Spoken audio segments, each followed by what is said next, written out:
In this video, we're going to have a look at 3 compound tenses in French. Our first one is le plus-que-parfait, or the pluperfect. Our second one is le futur antérieur, or the future perfect. And our third is le conditionnel passé, or the conditional perfect. And we're going to look in this video at how we conjugate these compound tenses with reflexive verbs. We use le plus-que-parfait, or the pluperfect, when we want to say something had happened.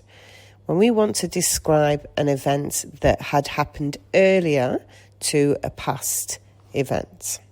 So, for example, we might say, I had finished my dinner, so I went out to play. I had finished my dinner. This had happened before I went out to play. So our first sentence, I had finished my dinner, is a pluperfect or a plus-que-parfait.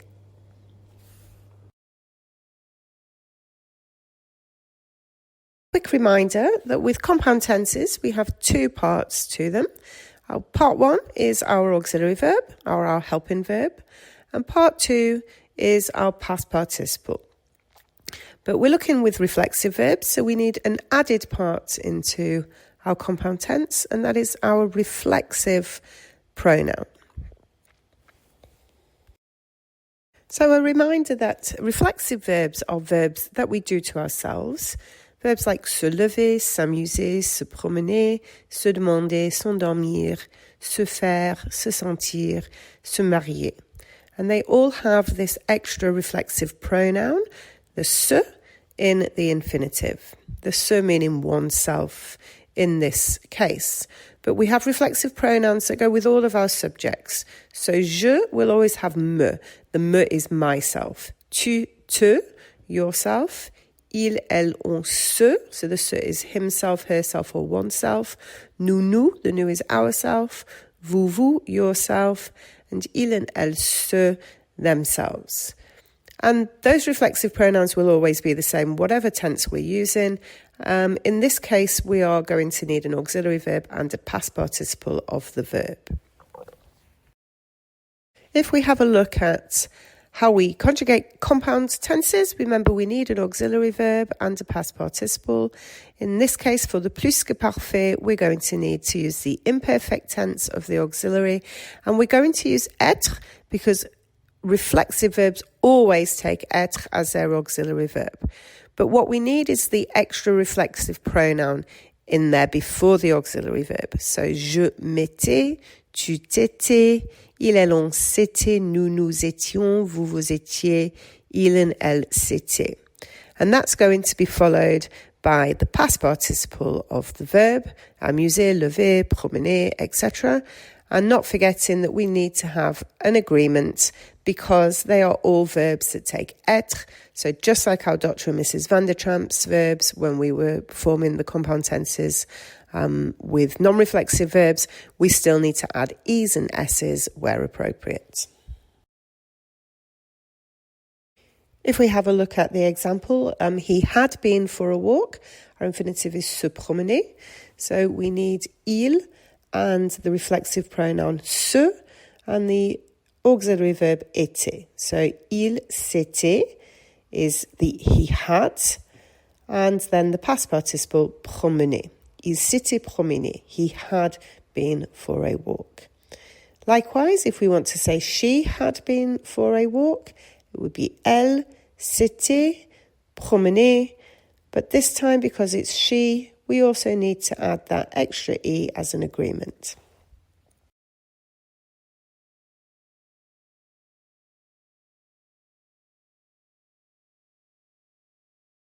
Just to make sure we've understood how this works, have a go at translating these sentences. Feel free to pause the video while you work it out. So he had fallen asleep, we had had fun, they had wondered, you had got up, I had got married, she had had a shower. All reflexive verbs, so we're going to need reflexive pronoun, auxiliary verb, past participle. So our responses, il s'était endormi, nous nous étions amusés, il s'était demandé, tu t'étais levé, je m'étais marié, and elle s'était douchée. And with the agreements, remember the E's and S's for feminine and plural. Now let's move on to our second compound tense, le futur antérieur, which we use to say something will have happened. So for example, I will have finished my dinner by the time you get here. In this phrase, I will have finished is our futur antérieur or our future perfect. But we're going to have a look and see what happens with reflexive verbs. So as we always do with compound tenses, we need our auxiliary verb with the reflexive pronoun and the past participle. This time for the futur antérieur, we're going to conjugate the verb être in the future tense because we want to say will be. And we're going to have a look at it with the verb s'amuser, to have fun or to amuse oneself. So if we have a look at our auxiliary verb and reflexive pronoun, je me serai, tu te seras, il se sera, nous nous serons, vous vous serez, il and elle se seront. And then we need our past participle of amuser, which is amuser with an acute E. And depending on who's doing it, we would need to add an agreement of an E or an S or both. If we have a quick look at an example, if we want to say he will have got married, our infinitive is se marier. So il, se is our reflexive pronoun, sera is our auxiliary verb, and then marier is our past participle. And similarly, she will have got married, elle se sera mariée, and this time we need to add the E for the agreement. Our final compound tense is le conditionnel passé, or the conditional perfect. We use it when we want to say something would have happened. So I would have finished my dinner if I had been hungry. And this time, I would have finished is our conditionnel passé. And again, we're going to have a look at what happens with reflexive verbs. So if we look at our final compound tense, the conditionnel passé, remind you we need the auxiliary verb, which will be être because it's reflexive verbs. Always reflexive verbs take être. We're going to need to conjugate it with the conditional tense this time, not forgetting our reflexive pronoun. So, je me serai, tu te serais, il, elle, on serait, nous, nous serions, vous, vous seriez, il and elle se serait. And this time we're going to have a look at the reflexive verb se souvenir, which means to remember. Our past participle is souvenu because venir becomes venu. And remember, we need ES for an agreement where appropriate. So if we look at an example, he would have remembered, il se serait souvenu. And we would have remembered would be nous serions souvenus.